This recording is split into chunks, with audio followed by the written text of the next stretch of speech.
સરદાર estate પર પાણીની line ઉપરના ઢાંકણાઓની આસપાસ ખાડાઓ પડતા સ્થાનિકોએ વિરોધ નોંધાવ્યો હતો।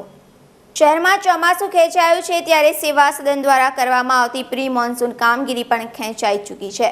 તંત્રને અનેકો વાર સરદાર એસ્ટેટ આસપાસના રહીશો દ્વારા રજૂઆતો કરાયા પછી પણ તંત્ર નિરાંત જ અનુભવે છે। સરદાર એસ્ટેટ પર છેલ્લા કેટલાક સમયથી મુખ્ય માર્ગ પરથી પસાર થતી પાણીની લાઈન ઉપરના ઢાંકણાની આસપાસ એક ખાડો પડી ગયો છે, જે ખાડાનું સ્વરૂપ દિવસે ને દિવસે વધી જ રહ્યું છે। તેને લઈને આ સ્થળે અકસ્માતો પણ સર્જાય છે।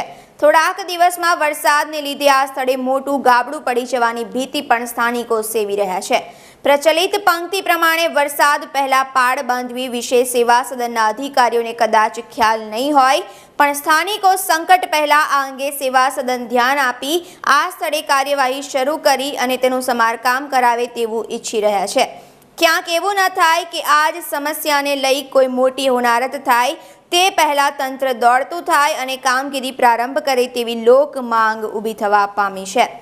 કેમેરામેન અશ્વિન શર્મા સાથે ક્ષિતિજ સુપેકર, BTV ન્યૂઝ।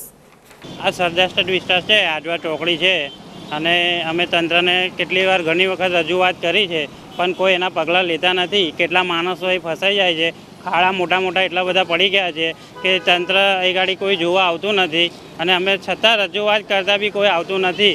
અને કાલ ઉઠીને કોઈ મોટી હાનિ થાય તો એનો જવાબદાર તંત્ર રહેશે। અમારી માંગ છે કે આ તંત્ર જલ્દીથી જલ્દી કરી જાય, ખાડાનું નિરાકરણ કરે। સરદાર એસ્ટેટ 4 રસ્તા ચોકડી છે, અહીં વારંવાર ખાડા પડી ગયા છે। રજૂઆત કરતાં બી કશું પગલાં લેવાતા છે નહીં।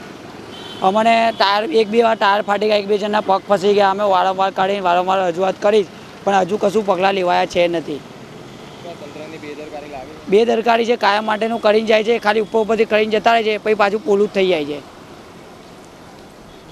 અમારે જલ્દીથી જલ્દી કરે